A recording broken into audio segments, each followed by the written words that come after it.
Hi everyone, I'm Emily with Ripple Wellness, and today I want to talk about healthy feet.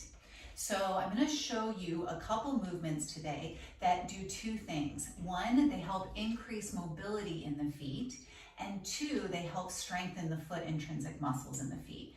And both are really, really important for healthy feet. And the reason it's important to have mobility and strength in the feet is that when we don't, different structures of the feet can become compromised. The bones can start to grow in a certain way that's not functional. You can have the arches that will start to fall. And what happens is then when there's dysfunction and misalignment in the feet, then it moves up the chain and it causes misalignment and dysfunction in the knees. That goes up the chain to the hips, to the low back, and up the whole spine. So the body truly is one long chain, and when one part of the body does not have full function and full mobility, it affects everything. So we're going to start with mobility, and what you'll need is a ball. I'm using a golf ball. You can use a tennis ball or just like a massage ball, whatever you have. And I have this chair here so you can use it for balance if you need it. And you want to just roll over the ball with your foot. And you imagine like the sole of your foot having like 3 bands. You have like the outer band that goes from the pinky toe down towards the heel, and then the middle band, and then the inner band on the big toe side.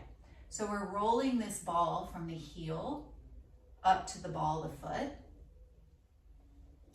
Go back and forth a few times, and then hang out on one spot. If there's one spot that kind of calls out to you, hang out there and breathe.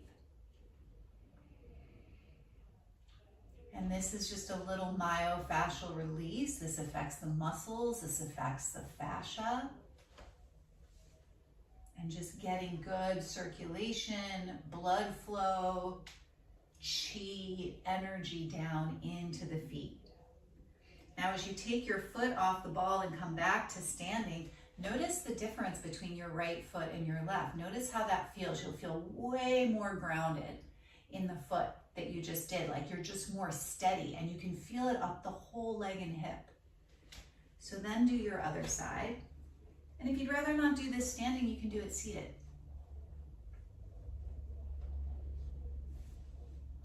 There is a product that I really like that you can get online called Correct Toes. And those are like those plastic toe dividers, and I highly recommend those. Getting home at night after a long day in tight shoes or on your feet, and just putting those on, and they just spread the toes into good alignment. They help a lot with bunions or different pain in the feet and toes. Typically, we just wear shoes that are very tight and that clump the toes together. So then again, when you find that sweet spot, just hang out on that sweet spot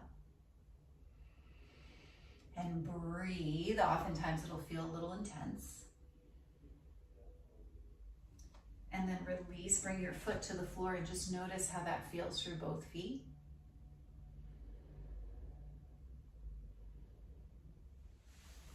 And then the next one we're gonna do, seated in a chair. And this one, you're going to kind of do like what those correct toes do, which is to create space between your toes. So you take your hand and you spread your fingers and you put one finger between each toe.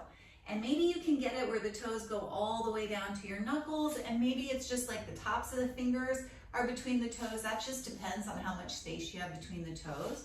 But I like to just do kind of like a figure 4. So I'm getting a hip stretch here, and then just roll the ankle.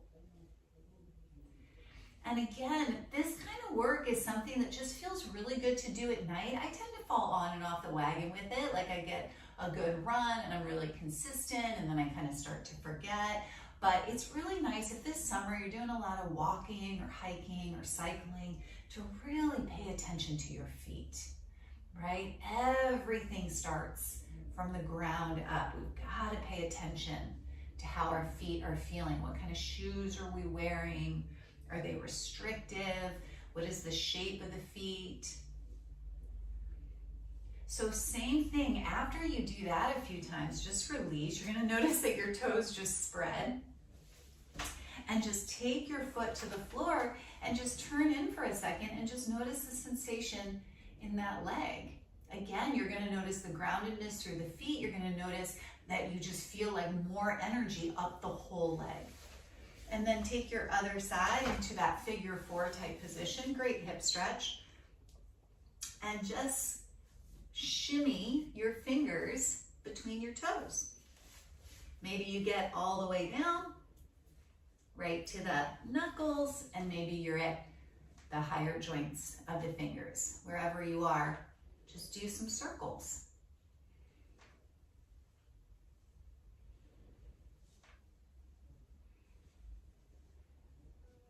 Another thing that tends to happen with footwear is that the heel tends to be elevated on a lot of footwear, right? So it's elevated even just a little bit. You see this even in like flip-flops.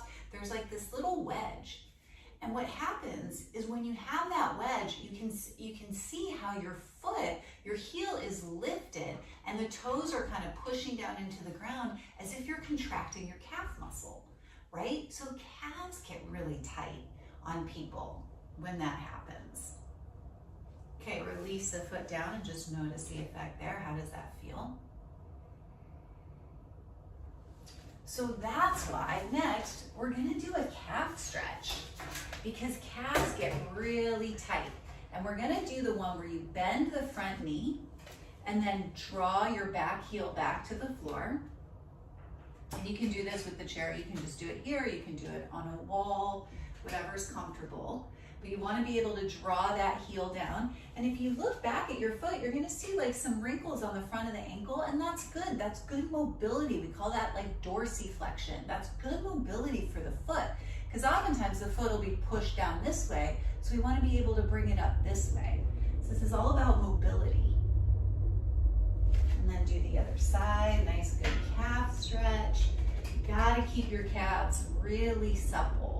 And again, a lot of hiking and walking and cycling over the summer, the calves can get really tight.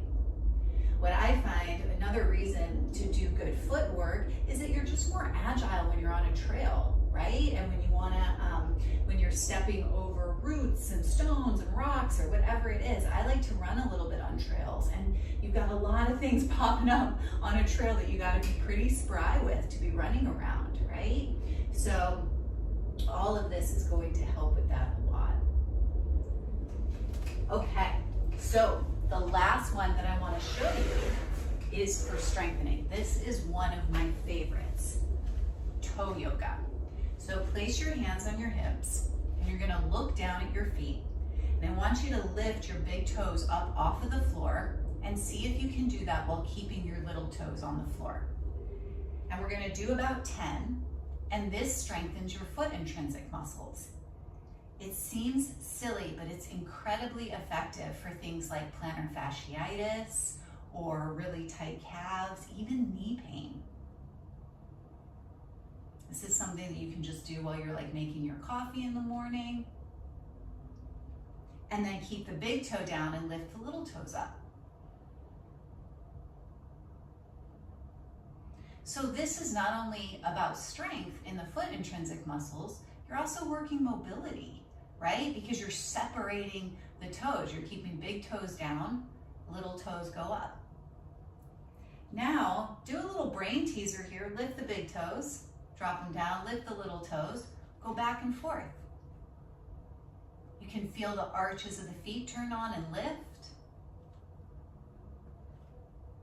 So you could do like 2 sets of 10 of these a day, you know?